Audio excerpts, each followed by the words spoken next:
Welcome back to Today Assets Report, the channel where we cut through the noise and bring you the financial signals that actually matter. I'm glad you're here today because what I'm about to walk you through is not your typical XRP price update or speculative hype. What happened this week in the world of crypto, blockchain, and traditional finance is the kind of convergence that people in this space have been waiting years to see. And the wild part?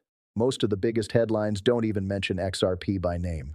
But when you follow the architecture, when you trace where these announcements actually lead, every single one of them points directly to the XRP ledger. So buckle up, because today we are breaking down what may genuinely be the most significant week in XRP's entire documented history, and I am going to show you exactly why that is not an exaggeration. Let's start with the headline that rocked the traditional finance world this week. The SEC approved NASDAQ to settle trades on blockchain. Read that again. The United States Securities and Exchange Commission, the most powerful financial regulatory body in the world, gave NASDAQ the green light to use blockchain technology for settling trades. We are talking about tokenized securities, actual stocks, ETFs, all represented as digital tokens on a blockchain, with the exact same execution priority as traditional shares. And the settlement time? Near instant, T+0. That means trades settle almost immediately, compared to the two-day settlement cycle that has been the standard in U.S. equity markets for decades. This is not a small tweak to the system. This is a fundamental restructuring of how the United States equity market operates, and the fact that it is now officially permitted by regulators is a seismic shift that most people outside of this space are completely sleeping on right now. Now, here is where it gets really interesting, and I want you to pay close attention because this is where the analysis gets precise. The initial implementation of NASDAQ's tokenization system does not use the XRP ledger directly. NASDAQ is starting with DTC's own permissioned blockchain at the exchange layer. And I know what some of you might be thinking. So what does this have to do with XRP? Here is the answer, and it is critically important. What the SEC approval actually does is something far more valuable than just plugging in one specific technology. It establishes for the very first time that regulators are explicitly permitting blockchain-based representations of traditional securities inside systemically important U.S. market infrastructure. The regulatory permission that every institutional blockchain deployment has been waiting on for the past decade has now been granted at the highest level of U.S. capital market authority. That door is now open, and it does not close. So where does XRP fit into the NASDAQ picture? Ripple's positioning is not at the exchange layer itself. It is at the payment and liquidity rails layer that tokenized securities absolutely require in order to function in the real world. Think about what happens after a tokenized security is created. Dividend payments have to move. Coupon payments on bonds have to settle. Foreign exchange conversions have to happen for cross-border security flows. Collateral has to be managed. Repo markets have to settle. These are the financial plumbing functions that make the entire tokenized securities ecosystem work, and these are precisely the functions where XRP as a bridge asset and RLUSD as a settlement stablecoin are architecturally positioned. The SEC did not build Ripple's market this week. What the SEC did was create the regulatory environment in which Ripple's market becomes simultaneously addressable for every major U.S. financial institution at once. That is an entirely different and far more powerful outcome. And while the NASDAQ approval was sending shockwaves through the U.S. financial system, something equally massive was happening in South America that the mainstream crypto media almost completely missed. Brazil, the ninth largest economy in the entire world, is tokenizing its federal treasury bond system on the XRP ledger. We are not talking about a small pilot program. We are not talking about a startup testing a proof of concept. Brazil's domestic federal public debt is approximately $1.5 to $1.6 trillion as of 2025, and the smart contract and blockchain infrastructure for that entire system is being deployed on the XRP ledger right now. Let that number sink in. $1.5 trillion in sovereign government bonds, the risk-free rate assets that the entire global financial system uses as its pricing foundation, are moving onto the XRP ledger in active deployment today. To understand why this is so architecturally significant, you have to understand what government bonds represent in the global financial system. Treasury bonds are not just investment vehicles. They are the bedrock collateral of the entire financial world. Every other financial instrument, Every derivative, every loan, every complex structured product is priced relative to the government bond yield. When you tokenize sovereign debt on a public blockchain, you do not just digitize an existing asset.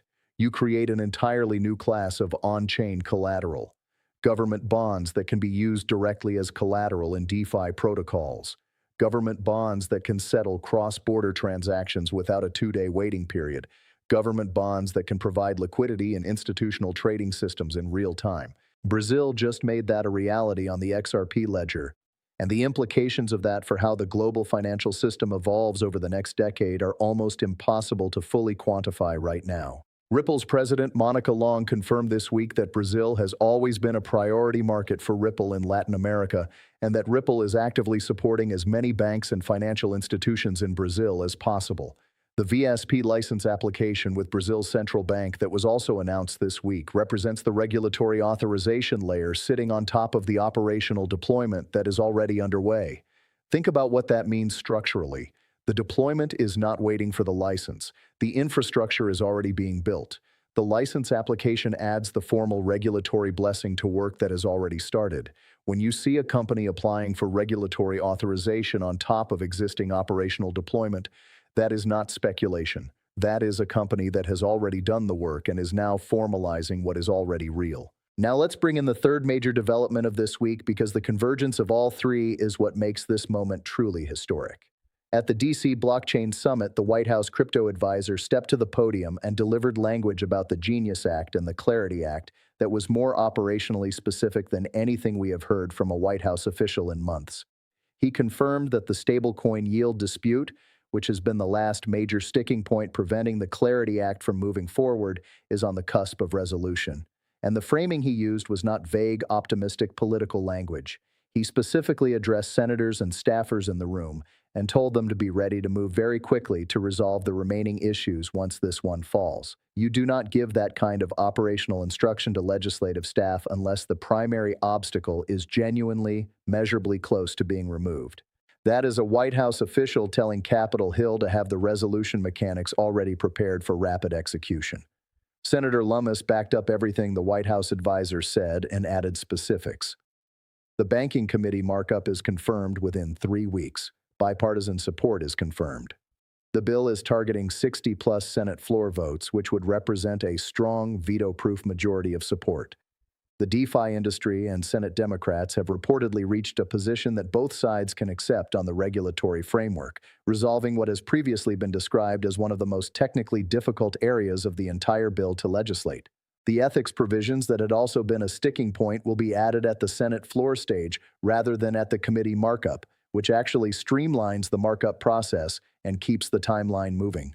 Every piece of legislative machinery is pointing in the same direction at the same time, and the summer 2026 signing window that analysts have been projecting since early this year is looking more like a confirmed calendar event than a hopeful estimate. When you step back and look at all three developments together, the picture they paint is extraordinary. Nasdaq's SEC-approved equity tokenization establishes the United States regulatory permission framework for blockchain-based securities. Brazil's $1.5 trillion treasury bond system deploying on the XRP ledger confirms live sovereign-scale deployment right now, not in the future, right now. And the Clarity Act's imminent yield resolution, confirmed by both the White House and the Senate Banking Committee, is the final piece of statutory infrastructure that converts regulatory guidance into permanent legal protection. These are not three separate stories. They are three pillars of the same structural transformation, and they all arrived in the same week. The analytical challenge this week was not finding the signal. It was processing the fact that this many signals arrived simultaneously. Here is why the convergence calendar for the next few months deserves your full attention. Within 3 weeks, the Banking Committee markup for the Clarity Act begins. That is the formal legislative trigger that sets off rapid progression through the remaining issues: Senate floor vote, conference with the House-passed version, and then presidential signature. Simultaneously, Nasdaq's T+0 tokenization rollout for the Russell 1000 and major ETFs begins the institutional data collection phase. Regulators will use that real-world performance data to justify expanding blockchain settlement to bonds, to funds, to repo markets, all of which are directly addressable by XRP and RLUSD infrastructure. And in Brazil, the VASP license application adds the formal regulatory layer to Treasury bond deployment that is already live and already processing sovereign debt on the XRP ledger. All of these timelines are running in parallel right now, and they are all converging toward the same summer 2026 window. What I want to emphasize is the historical weight of what is happening with Brazil specifically, because I think it is still not getting the attention it deserves even in the XRP community. Before this week, there had never been a deployment of sovereign government debt on the XRP ledger at this scale.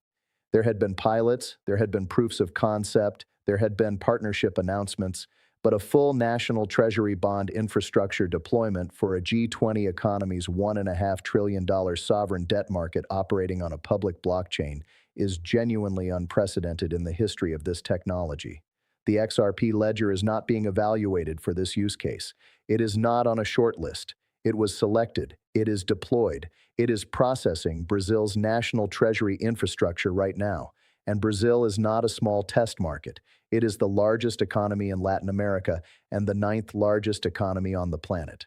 The broader picture that emerges when you connect all of these dots is the one that Ripple described back in 2012 when they first introduced the concept of the Internet of Value, a global financial system where value moves the way information moves on the internet, instantly, cheaply, and without the friction of legacy settlement infrastructure. For over a decade, that framework existed primarily as a compelling vision and a technical architecture looking for institutional adoption.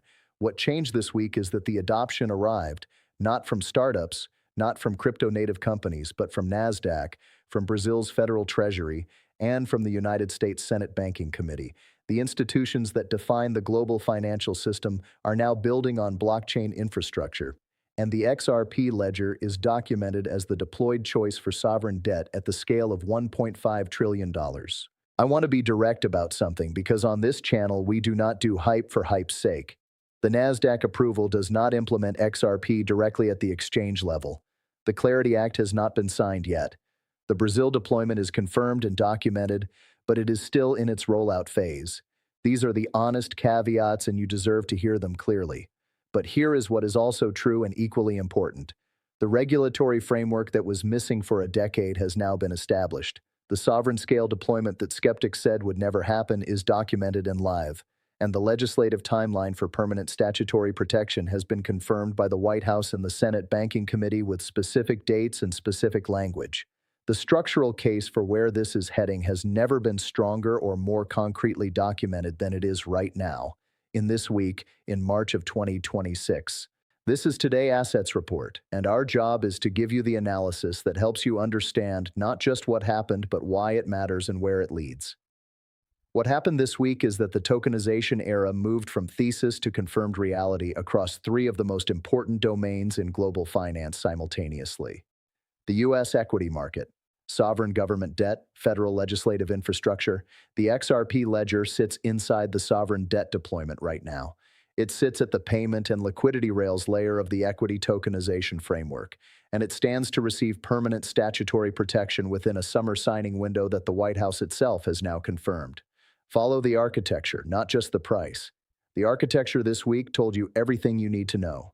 We will be here tracking every development as it unfolds, bringing you the analysis before the market prices each move. Make sure you are subscribed and have notifications on because the next 3 weeks are going to be historic. Thank you for watching Today Assets Report. Stay sharp, stay informed, and we will see you in the next one.